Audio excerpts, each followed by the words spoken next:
अजून बात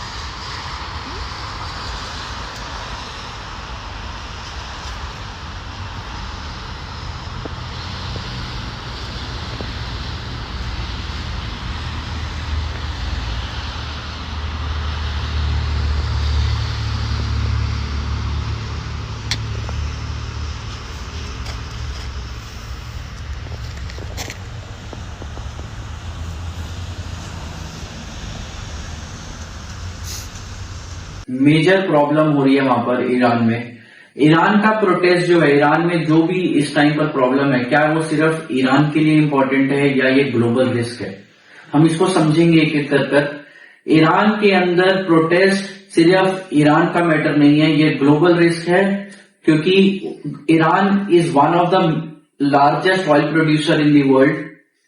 सो हम इसको समझते हैं geopolitically, because geopolitics and stock market goes hand in hand. So आज हम बात करने वाले हैं जियोपॉलिटिकल किस्सा जिससे हमारा मार्केट इंपैक्ट करेगा। सो ईरान का जो ये रिसेंट प्रोटेस्ट है, ये प्रोटेस्ट से ऑयल पे क्यों इंपैक्ट होगा और गोल्ड पे इंपैक्ट होगा, हमारे पोर्टफोलियो पे इंपैक्ट होगा, एक एक करके समझेंगे हम इसको इस वीडियो के लिए। आप एंड तक बने रहें।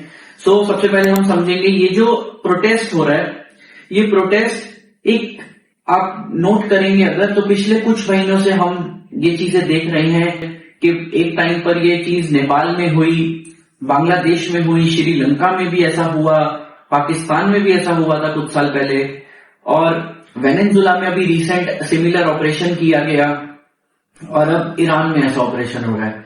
यूजुअली ये ऑपरेशन जब भी होते हैं तो रिजीम चेंज हो जाती है, जो सिटिंग पार्टी होती है वो बदल जाती है, because protest leads to sometimes revolution also. But इस रेवोल्यूशन की जरूरत क्यों इन कंट्रीज को पड़ती है? क्यों लोग सड़क पे उतर आते हैं? तो हम समझेंगे ईरान को भी, बिकॉज ईरान में मेजरली इन्फ्लेशन बढ़ चुका था काफी ज्यादा। ईरान के अंदर जो लिविंग कॉस्ट था वो डबल हो चुका था, और अनएम्प्लॉयमेंट अपने पीक पर थी अभी, जिसकी वजह से लोगों को पास खोने को कुछ नहीं था। प्रोटेस्ट कंट्रीज में इतने मेजर लेवल्स पर तभी होते हैं जब लोगों के पास कुछ खोने को नहीं होता, when there is nothing to lose. So ये प्रोटेस्ट दिसंबर एंड में स्टार्ट हुआ, जब तेहरान से स्टार्ट हुआ था, तेहरान के जो कि ईरान की कैपिटल है, और ये प्रोटेस्ट बाकी प्रोविंसेस में जाकर स्टार्ट हो गया 1 जनवरी ऑनवर्ड्स। और गवर्नमेंट ने उसके खिलाफ में सिर्फ एक एक्शन लिया, वो एक्शन था इस प्रोटेस्ट को दबाना।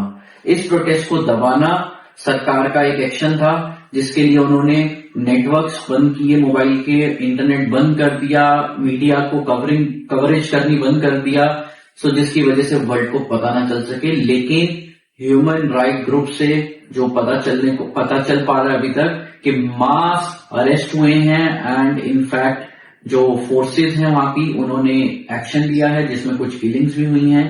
सो ये प्रोटेस्ट काफी ज्यादा अगली टर्न ले चुका है। और क्या इस प्रोटेस्ट से होगा, अगर मैं आपको मैप के जरिए समझाऊंगा।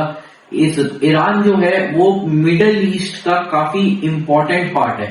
अगर वर्ल्ड में कोई भी ट्रेड होना है तो उसमें मिडल ईस्ट हमेशा इन्वॉल्व होगा, through ship, through in fact economic corridors, जो कि अभी इंडिया यूरोप कॉरिडोर भी बन रहा था, वो भी, उसमें भी ईरान का काफी ज्यादा प्ले है।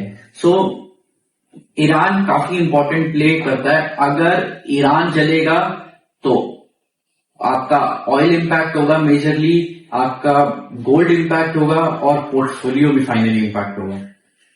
क्योंकि अगर ईरान के अंदर बहुत जल्दी चीजें कंट्रोल नहीं हुई, जैसा कि यूएस और इजराइल काफी ज्यादा इस टाइम पर एक्शन ले रहे हैं कंट्रोल करवाने के लिए, थ्रेट आ रहे हैं थोड़ा वहां पर।